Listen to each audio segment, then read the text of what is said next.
Bueno, chicos, entonces ahí vamos a continuar.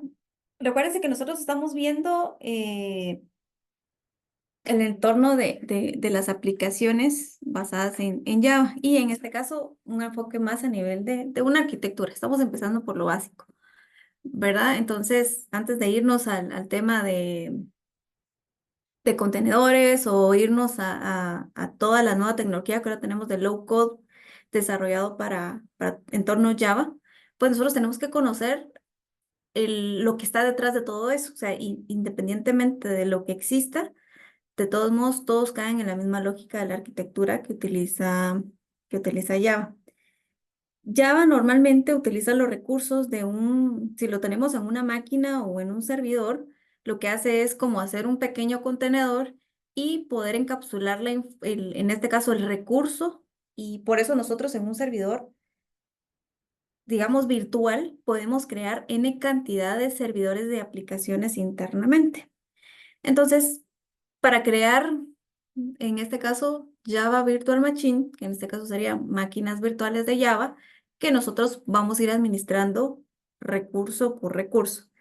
Nosotros en un servidor, por ejemplo, en el caso de Carla, que tiene su servidor, nosotros podemos instalar N veces el mismo instalador y ahí ustedes van a poder ir administrando el recurso. Eso, cada servidor de aplicaciones, yo puedo tener hasta 30 si quiero, pero eso al final quien me va a determinar cuántos puedo poner va a ser las aplicaciones, cuántas transacciones por segundo voy a tener y también cuánta memoria y recurso adicional tengo que asignar, ¿verdad? Entonces al final el límite es el recurso. Para todo eso, nosotros vamos a utilizar diferentes servidores de aplicaciones. Ustedes, pues, investigaron algunos, hicieron un pequeño benchmarking y luego, pues, instalaron uno para configurar, que eso se me había olvidado que sí lo vamos a ver hoy. Entonces, ¿para qué nos sirve esto? Más que conocer cómo se instala algo, que realmente a veces es un next, next y ya, es qué hay detrás de todo eso. Cada servidor de aplicaciones de Java tienen algo en común, que son el tener un compartimento de carpetas y de archivos de configuración, y algunos normalmente tienen consolas de administración que son de entorno web. Y ahí es donde nosotros podemos administrar esos recursos. El que yo les voy a dar como demo es el de IBM WebSphere. IBM WebSphere es una suite, es un conjunto de diferentes aplicaciones, en este caso, o middleware, que nosotros podemos ir adquiriendo para poder hacer soluciones empresariales. En este caso, el que vamos a ver se llama WebSphere Application Server, que es un servidor de aplicaciones de Java, que su core siempre sigue siendo Apache. O sea, por eso Apache es la base, en este caso Apache Tomcat, pero estos les han agregado más funcionalidades y por eso está licenciado y por eso es poco cara la licencia, ¿verdad? Entonces, vamos a conocer un poquito.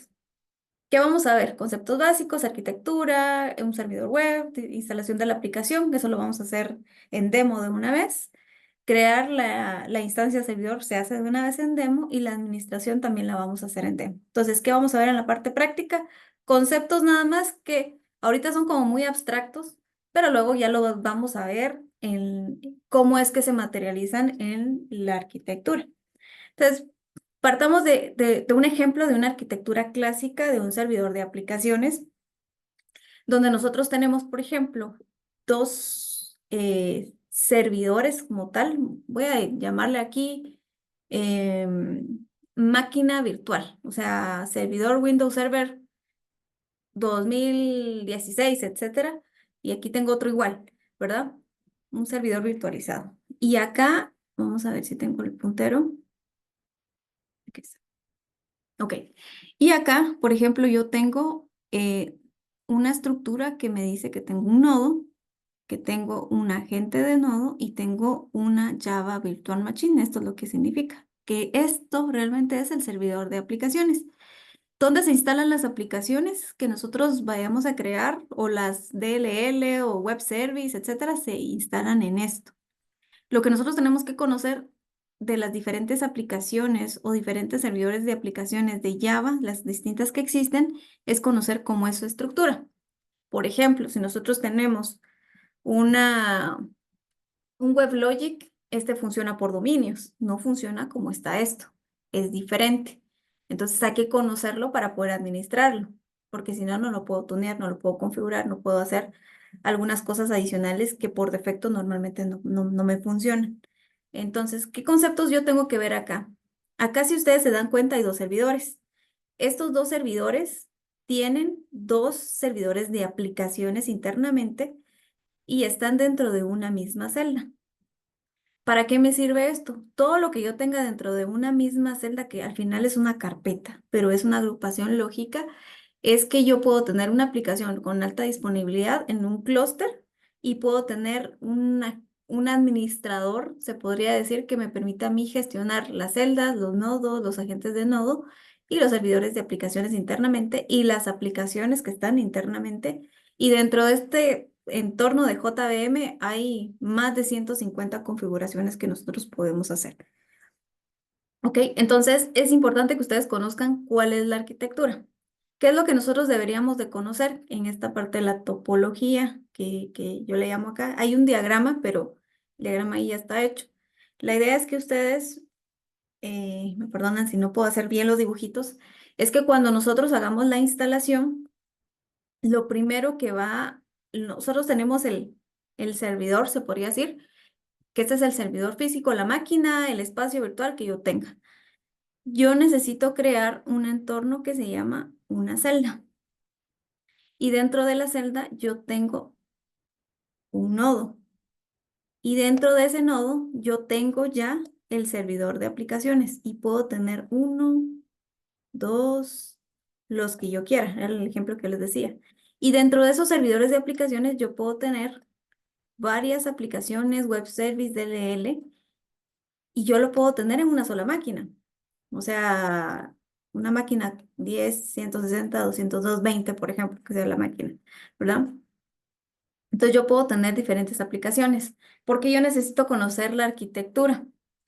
Porque cuando yo administro, o sea, entre más servidores de aplicaciones o JVMs, que es la traducción real, máquinas virtuales de Java, yo debo de saber que cada una de estas funciona como que fueran independientes, si es que yo las configuro de esa manera. Si yo no las configuro de esa manera, lo que yo voy a hacer es, sí creo las JVMs y las aparto, pero ellas van a empezar a competir por recurso. Y eso es lo que, ahí se sale un poco ya del concepto que maneja Java, ¿verdad? Entonces, yo con un servidor de aplicaciones y bajo el concepto que Java me permite que yo cree un apartado independiente, yo debo de tunearla o de ajustarla de modo de que si yo aquí tengo, me voy a inventar 8 de RAM, a este le voy a asignar 2, a este le voy a asignar 2 y a este le puedo poner un mínimo de 512 o 1,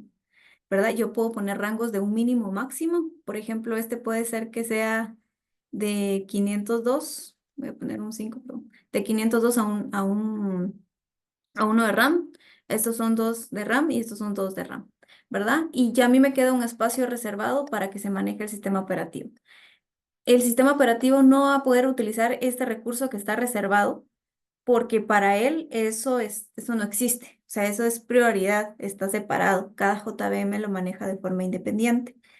Aparte, cada servidor de aplicaciones o JVM maneja puertos. O sea, hay un conjunto de más o menos como 30 puertos que te maneja el servidor de aplicaciones que yo debo de saber. Por ejemplo, hay un puerto de exposición genérico que es el 80 o el 443, que es el tradicional que ustedes ya conocen a nivel de entornos web. Pero en los servidores de aplicaciones esto no es una regla, porque esto normalmente se lo asignamos a un servidor de aplicaciones. Normalmente las aplicaciones de un servidor de aplicaciones de Java lo va a poder, por ejemplo, van a ver ustedes puertos que está el 8081, 8088, 80, etcétera, ¿verdad? Y puedo tener otros que sean, por ejemplo, un 9445, voy a poner, que es otro rango de puertos que se sale de lo que nosotros hoy conocemos tradicionalmente de seguridad para puertos HTTPS, para, en este caso, protocolos HTTPS, para que mi aplicación sea segura. Por ejemplo, ustedes cuando están conectándose directamente a un servidor de aplicaciones de Java, a una URL, ustedes van a ver que siempre aparece la IP, dos puntos y unos puertos extraños. Cuando ustedes ven eso, estamos hablando de puertos que son de servidores de aplicaciones. ¿Cómo se quita eso? Pues podría obligar a que yo dirija la aplicación para que no salga por estos puertos, sino por esto. Eso se puede hacer. Pero si yo tengo 3 servidores de aplicaciones, seguramente no van a salir por el mismo. Recuérdense que ustedes aquí, ahí sí comparten los puertos, por eso es que estos puertos deben de ser únicos, porque si no, alguno de los servidores de aplicaciones y las aplicaciones instaladas en cada uno de esos, pues no las van a poder utilizar. Esto es importante que ustedes lo conozcan independientemente de la arquitectura que ustedes sepan, ¿verdad? En este caso estamos viendo Westfield como un ejemplo, pero similar funciona como con los demás, o sea, manejan puertos reservados, protocolos reservados, debo de saber cómo debo de cubrir o al menos gestionar de forma correcta el recurso. Si ustedes instalan algo por defecto, ya lo van a ver ustedes, les queda abierto.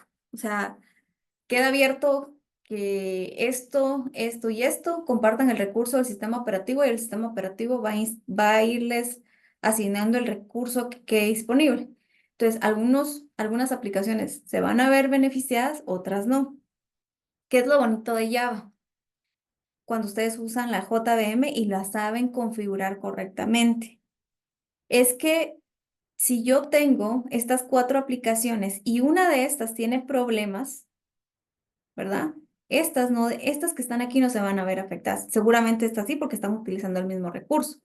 Pero estas que están aquí no se van a ver afectadas por esta aplicación que está dando problema. Y por eso también el manejo de los puertos. Si este puerto al final tiene algún problema a nivel de protocolo, estos no se ven afectados. Entonces, eso es lo bonito de gestionar las arquitecturas de Java. Por eso muchas organizaciones hoy lo utilizan y la siguen utilizando, ¿verdad? Entonces, por eso es importante conocer la arquitectura.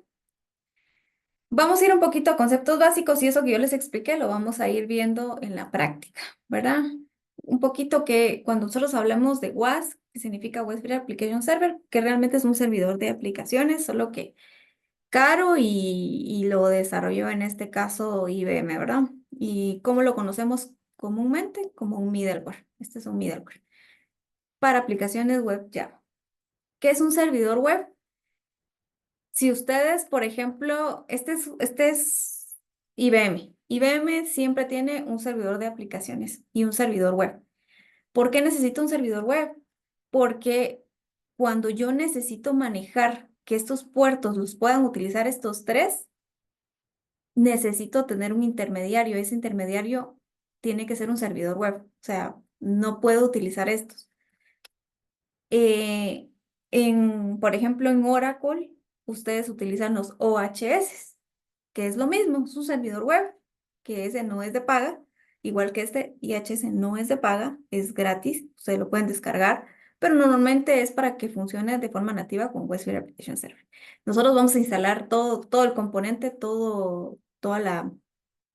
puede decir la mayoría de la suite, para que nosotros veamos cómo funcionan en los entornos y para qué sirve. Ok, si nosotros quisiéramos ver algunas pantallas, ¿verdad? Cuando hablamos de un servidor de aplicaciones, que al final es la JVM, ¿sí? La Java Virtual Machine que nosotros estamos viendo, es algo que está acá. O sea, se puede decir un registro que vamos a poder ver, que va a tener N cantidad de configuraciones, que nos va diciendo, por ejemplo, cómo se llama el nodo, cómo se llama la máquina donde está instalado y en qué versión está instalado, el estado en que está y si pertenece a algún clúster, ¿verdad? Si ustedes se dan cuenta, aquí me aparece el nombre del servidor, me aparece el nodo, como la figurita que yo les había dado. Cada servidor está dentro de un nodo. Me aparece el nombre del servidor físico, dónde está o la máquina y la versión, que eso es bien importante. Y me dice si está en un clúster o no está en un clúster. Si yo no tuviera esta consola que me da esta visibilidad, yo tendría que ir a los XML o los archivos de configuración para ir a revisar esa lógica, ¿verdad? O tenerlo en mi mente o tenerlo en algún dibujito. ¿Qué es un nodo? Básicamente nos dice que es una agrupación. Yo les puedo decir si es una agrupación, pero realmente es una carpeta. Nosotros lo vamos a ver a la hora de instalarlo. Y es un orden lógico que utiliza este tipo de herramientas para hacerlo. Por eso les decía aquí, usamos nodo, en Oracle es un dominio, es casi que similar, pero al final es un tema de orden. Este agente de nodo se utiliza cuando nosotros tenemos un servidor de aplicaciones de Java o una JVM que se instaló sola y que necesitamos integrarla a un entorno un poquito más amplio y administrarlo todo junto. Nosotros la versión que vamos a instalar es una versión simple, que es la versión sola. Entonces, si yo quisiera, si instalo 10 veces el servidor de aplicaciones en mi máquina, lo puedo hacer, pero me va a crear 10 celdas, 10 nodos, 10 servidores de aplicaciones independientes y voy a tener que entrar a 10 consolas de administración diferentes. Pero para que yo las pueda ver juntas, yo puedo tener este agente de nodo. Tengo que instalar un agente para que luego una consola super mayor, ahí yo pueda ver todo lo que está, todas esas máquinas, esas 10 máquinas, solo que ahora las voy a poder ver en un solo entorno. Una celda es la agrupación máxima. La celda trasciende a las máquinas virtuales o a los servidores como tal, ¿verdad? O al equipo o los equipos donde se puede instalar. Y este es cuando yo tengo el caso de que no solo tengo 10 servidores de aplicaciones, sino que están en 10 máquinas diferentes. Entonces ahí sí necesito algo más amplio que me permite administrar 10 servidores de aplicaciones que están en 10 máquinas diferentes, entonces ya lo puedo hacer con este componente. Una arquitectura básica de un servidor de aplicaciones, en este caso de WebSphere Application Server, es yo tengo una consola de administración, yo tengo un agente de nodo instalado para que pueda validar o pueda ver el estado. Este agente de nodo se instala en una de las máquinas donde está la creación del nodo y este lo que hace es validar las aplicaciones que tiene instaladas, los puertos que tiene instalado, el recurso que tiene instalado y otros. Y lo que hace es que todo lo podamos ver en esta versión que se llama Deployment Manager. Y si se dan cuenta, todo está en una agrupación lógica que al final es una carpeta que se llama celda. Otro que es bien importante conocer es que hay un tema, cuando yo les hable de perfiles, el perfil les va a servir a ustedes porque cuando instalen les va a preguntar cómo quiere que se llame ese perfil. Y el perfil nos dice a nosotros los roles o la versión que tenemos instalado del servidor de aplicaciones. Aquí se llama AppSRB01. Si ustedes instalaron el Tomcat, es Web Apps, por ejemplo, y dentro de Web Apps ustedes van a ver todo el entorno de los servidores, las configuraciones y todo lo demás. Aquí se llama AppSRB01. ¿Y cuáles son todas esas carpetas que trae este entorno, que es un perfil? Todos estos que están aquí, la carpeta bin, la etc, la instala de apps, logs y todo lo demás. Aquí, esos que están señalados en amarillo son como que los que uno más conoce o más interactúa, em, porque a veces sucede cuando ustedes hacen una actualización a cualquier tipo de software, no importa, y algo les sale mal, tienen que conocer dónde están los archivos de configuración para hacer un rollback. ¿Verdad? A veces tenemos que hacer la instalación, no nos queda de otra, hay que hacerla, pero tenemos que hacer un rollback, alguna configuración en particular que ahora no nos hace levantar, por ejemplo, la consola de administración. Esta es una versión donde ya interactúa, o sea, estamos viendo una arquitectura donde ya interactúa un servidor web. Si se dan cuenta, lo que hace un servidor web es recibir las peticiones directas del usuario a través del navegador que llegan al servidor web. Este servidor web es el que recibe las peticiones e interpreta todo lo que nos dice la respuesta, como yo les mencionaba en el video que les grabé el sábado. 200 si todo está ok, 404 si no encuentra, 500 si hay error, y de ahí existe una serie de puertos y protocolos y respuestas que deberíamos de conocer que nos da el servidor web, porque esto lo maneja él. Antes de que llegue a la parte donde nosotros tenemos la lógica de programación o todo el tema de procesamiento, ¿verdad? Y el que se comunica con nuestra arquitectura interna, normalmente le llamamos un plugin, pero realmente es un archivo de configuración donde llega la comunicación. Si se dan cuenta, aquí está otra vez la estructura, la celda. Aquí tenemos un nodo, que es una máquina, por eso aparece esto aquí. Y esta máquina dice que tiene instalado dos servidores de aplicación o dos JVM, servidor A, servidor B. Y este servidor A tiene dos aplicaciones y este servidor B tiene dos aplicaciones. Este es el primero. Luego dice que tenemos otro nodo como tal, pero si se dan cuenta aquí, solo tenemos el nodo en particular y aquí tenemos otra máquina donde está el administrador de los servidores. Aquí no tenemos mayor detalle, o sea, aquí no me dice si yo tengo un servidor de aplicaciones o aplicaciones, solo me dice que yo instalé. Es como decir que instalé por defecto el servidor de aplicaciones de Java nada más, ¿verdad? Esa sería uno. Luego viene el concepto de clúster, pues creo que a, es- a, este, a estos niveles del partido acá con nosotros todos sabemos que es un clúster. Sabemos que puede ser un conjunto físico o lógico, en este caso es un conjunto lógico de servidores de aplicaciones que nosotros podemos integrar. ¿Qué es lo interesante cuando ustedes vean cualquier solución? Hay que conocer cuáles son los algoritmos de balanceo que tienen los clústeres. Este clúster que maneja WebSphere Application Server tiene round robin con pesos. Bueno, ahí nos tendríamos que ir a un poco de telemática, pero por ejemplo, cuando hablamos de round robin con pesos, es que, por ejemplo, yo tengo un cliente que manda a hacer una solución, una solicitud. Entonces yo tengo, no sé, en el clúster tengo voy a poner tres servidores de aplicaciones. Estos están en un clúster y voy a decir que cada uno de ellos están en un equipo diferente. O sea, hay nodos diferentes, pero todos están en el mismo clúster, o sea, están en una misma celda. Cuando yo digo que round robin con pesos, yo tengo el servidor A, el servidor B y el servidor C. Entonces, cuando viene la petición, la primera vez viene acá, la segunda vez viene acá y la tercera vez, la tercera petición viene acá. Ese es un round robin tradicional. El round robin con pesos es cuando yo le digo, ¿sabes qué?